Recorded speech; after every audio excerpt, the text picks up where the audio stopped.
The story of Solomon is rather sad, one of the disappointments in the Bible. When Solomon came to the throne, perhaps as young as 20 years old, he had great promise. He received great opportunity. However, the final account of Solomon's life is one of disappointment. 1. His promising start. His exciting start. King Solomon's reign began on a high note. His father declared him to be the king. His given name means peace. He was David and Bathsheba's son. One of the tragic consequences of a sinful web was the death of their first child. Solomon was the second child, so he was born into a family that valued forgiveness. You may have benefited from your parents' knowledge of the Lord. Solomon was raised in a palace that was rife with strife. He sat in the front row watching as his older brothers Amnon and Absalom wreaked havoc. In fact, as David lay dying, his brother Adonijah declared himself king. Nathan the prophet and Bathsheba's quick actions cemented Solomon's claim to the throne. Solomon became king. His father delivered a farewell speech. 1 Kings 2, 1-4.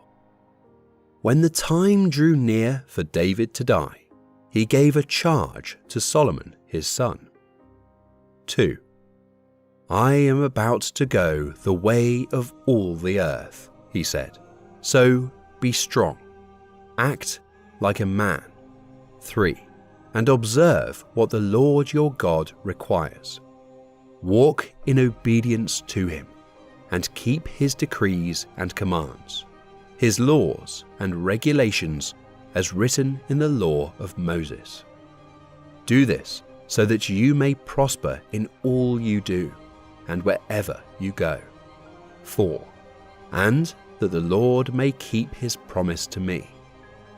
If your descendants watch how they live, and if they walk faithfully before me with all their heart and soul, you will never fail to have a successor on the throne of Israel. His father gave him a farewell speech in which he basically said, "Live for the Lord."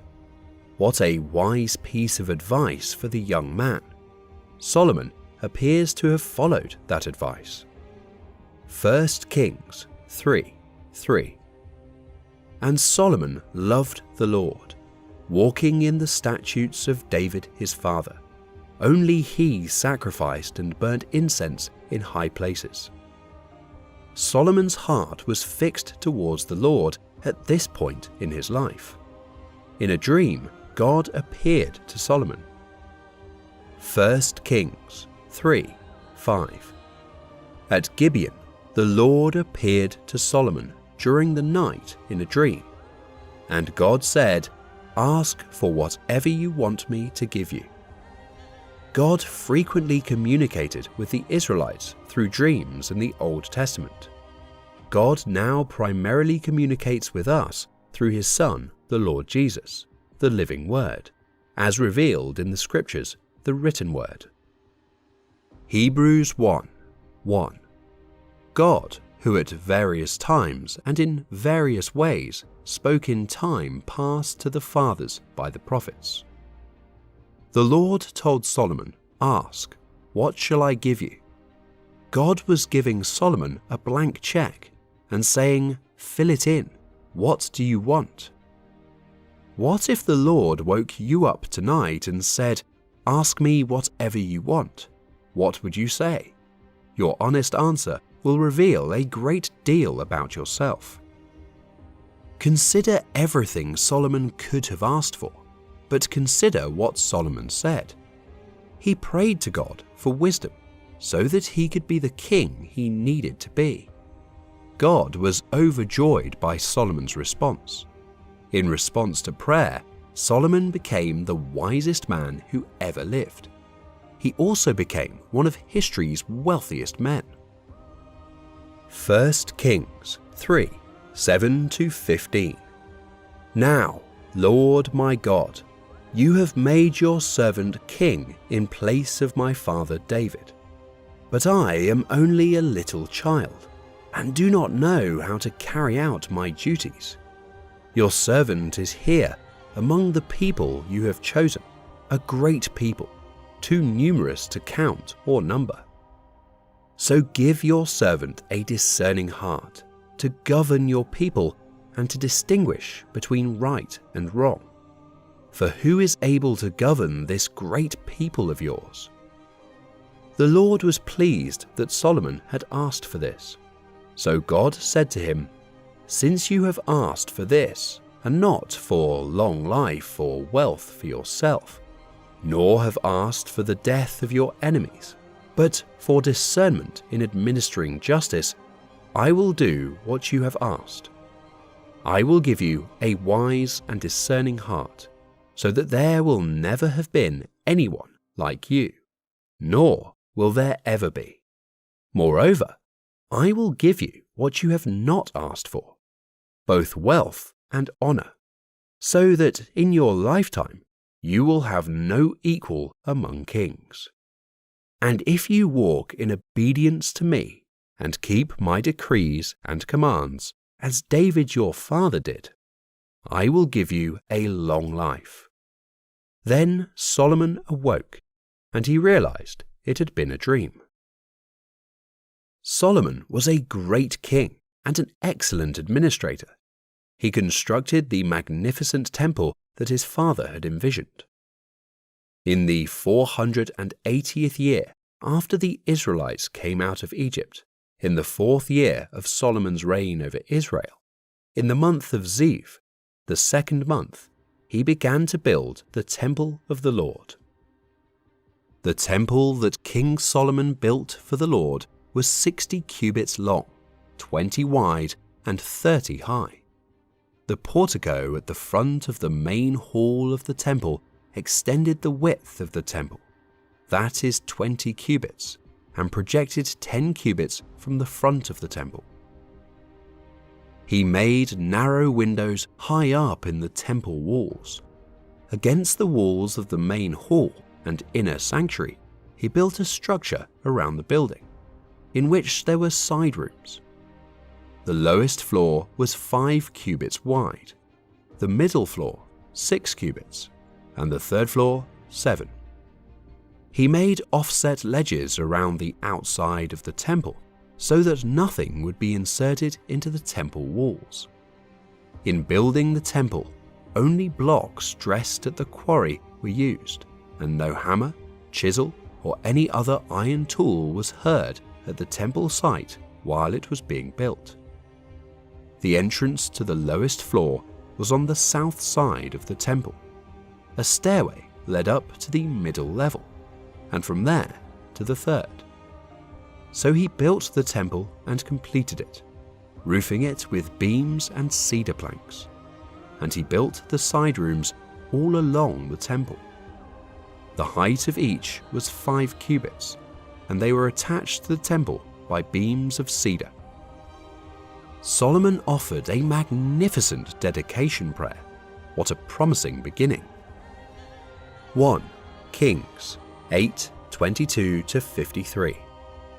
Then Solomon stood before the altar of the Lord, in front of the whole assembly of Israel, spread out his hands toward heaven, and said, "Lord, the God of Israel, there is no God like you in heaven above or on earth below. You who keep your covenant of love with your servants, who continue wholeheartedly in your way.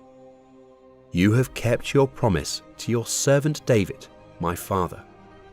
With your mouth you have promised, and with your hand you have fulfilled it, as it is today.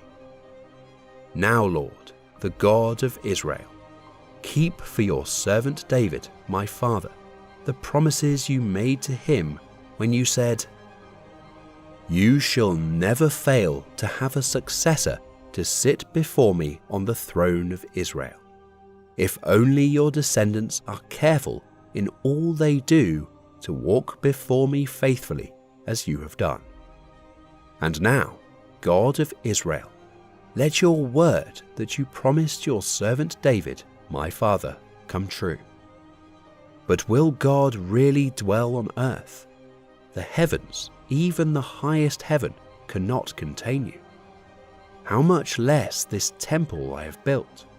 Yet give attention to your servant's prayer and his plea for mercy, Lord my God. Hear the cry and the prayer that your servant is praying in your presence this day. May your eyes be open toward this temple night and day, this place of which you said, my name shall be there, so that you will hear the prayer your servant prays toward this place. Hear the supplication of your servant and of your people Israel when they pray toward this place. Hear from heaven your dwelling place, and when you hear, forgive. When anyone wrongs their neighbor and is required to take an oath, and they come and swear the oath before your altar in this temple, then hear from heaven and act. Judge between your servants, condemning the guilty by bringing down on their heads what they have done, and vindicating the innocent by treating them in accordance with their innocence. 2. His progressing sin. Solomon made two great mistakes. 1 Kings 11:1. King Solomon, however, loved many foreign women besides Pharaoh's daughter: Moabites, Ammonites, Edomites, Sidonians, and Hittites. His involvement with foreign women foreshadowed future problems. Many of those marriages were political alliances, but immorality was clearly a factor as well. 1,000 women vied for his attention. Imagine the surprise when all of the in-laws showed up. Solomon's example fostered a culture of immorality in the kingdom.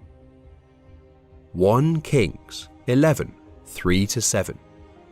He had 700 wives of royal birth and 300 concubines, and his wives led him astray. 4.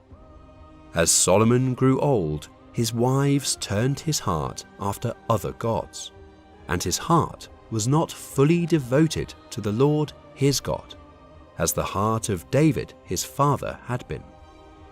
5. He followed Ashtoreth, the goddess of the Sidonians, and Molech, the detestable god of the Ammonites. 6. So Solomon did evil in the eyes of the Lord. He did not follow the Lord completely, as David his father had done.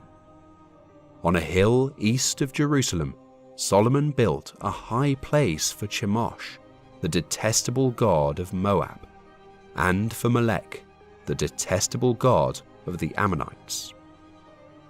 These women brought gods with them and insisted on Solomon partaking in pagan rituals, many of which were sensual in nature.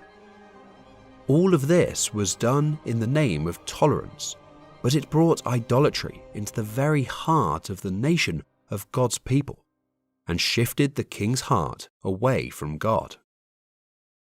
1 Kings 11:7-14. Then Solomon built a high place for Chemosh, the abomination of Moab, on the hill that is east of Jerusalem, and for Molech, the abomination of the people of Ammon. And he did likewise for all his foreign wives, who burned incense and sacrificed to their gods. So the Lord became angry with Solomon, because his heart had turned from the Lord God of Israel, who had appeared to him twice, and had commanded him concerning this thing, that he should not go after other gods. But he did not keep what the Lord had commanded. 11. Therefore the Lord said to Solomon, because you have done this, and have not kept my covenant and my statutes, which I have commanded you, I will surely tear the kingdom away from you and give it to your servant. 12. Nevertheless, I will not do it in your days, for the sake of your father David. I will tear it out of the hand of your son. 13. However, I will not tear away the whole kingdom. I will give one tribe to your son for the sake of my servant David, and for the sake of Jerusalem, which I have chosen.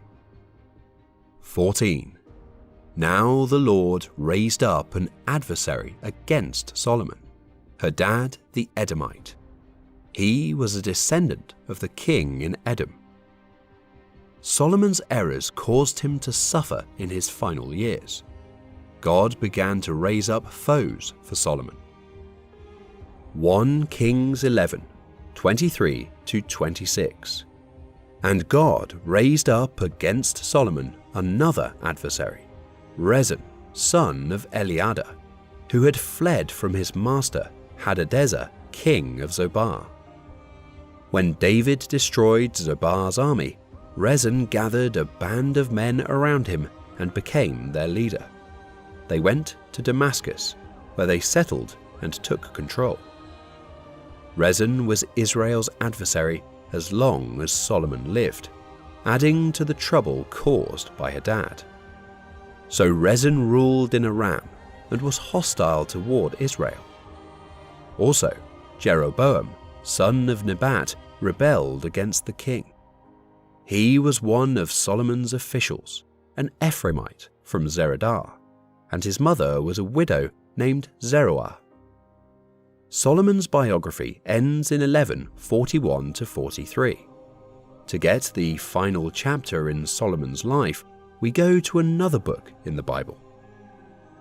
1 Kings 11:41-43. As for the other events of Solomon's reign, all he did and the wisdom he displayed, are they not written in the book of the Annals of Solomon? 42. Solomon reigned in Jerusalem over all Israel 40 years. 43. Then he rested with his ancestors and was buried in the city of David his father. And Rehoboam his son succeeded him as king. 3. His pervading sadness. Song of Solomon, Proverbs, and Ecclesiastes are the 3 Bible books written by Solomon. He must have realized when he was old that his reign had devolved into immorality and idolatry. He was just waiting to die and explain to God what a pointless life he had led. Ecclesiastes describes what life is like under the sun when you have no relationship with the sun's creator. Solomon told us in Ecclesiastes about all the things he tried in his pursuit of happiness. People try the same things today. He attempted to learn, but discovered that you can have a full head and an empty heart. Ecclesiastes 1:17. Then I applied myself to the understanding of wisdom, and also of madness and folly. But I learned that this too is a chasing after the wind. He then tried laughing. Ecclesiastes 2:1. I said to myself, come now, I will test you with pleasure to find out what is good. But that also proved to be meaningless. His palace was filled with loud laughing and pleasure. If you think a big party is a shortcut to joy in life, you have misunderstood the whole point of living. Psalm 16:11. You will show me the path of life. In your presence is fullness of joy. At your right hand are pleasures for evermore. You will never find real pleasure until you find a relationship with God. Solomon also tried luxury. 2:4. His wealth was beyond calculation. Some of the most miserable people in the world are some of the wealthiest people in the world. Luxury is not going to make you happy. Ecclesiastes 2, 3-6. I tried cheering myself with wine and embracing folly, my mind still guiding me with wisdom. I wanted to see what was good for people to do under the heavens during the few days of their lives. I undertook great projects. I built houses for myself and planted vineyards. I made gardens and parks and planted all kinds of fruit trees in them. I made reservoirs to water groves of flourishing trees. He experimented with lust, but no amount of physical pleasure made him happy. Ecclesiastes 2, 8-11. I amassed silver and gold for myself, and the treasure of kings and provinces. I acquired male and female singers, and a harem as well, the delights of a man's heart. 9. I became greater by far than anyone in Jerusalem before me. In all this, my wisdom stayed with me. 10. I denied myself nothing my eyes desired. I refused my heart no pleasure. My heart took delight in all my labor, and this was the reward for all my toil. 11. Yet when I surveyed all that my hands had done and what I had toiled to achieve, everything was meaningless, a chasing after the wind. Nothing was gained under the sun. I believe we have Solomon's personal testimony in the book of Ecclesiastes. He finally realized that the true source of contentment is the Lord. Ecclesiastes 12, 1. Remember your Creator in the days of your youth, before the days of trouble come, and the years approach when you will say, I find no pleasure in them.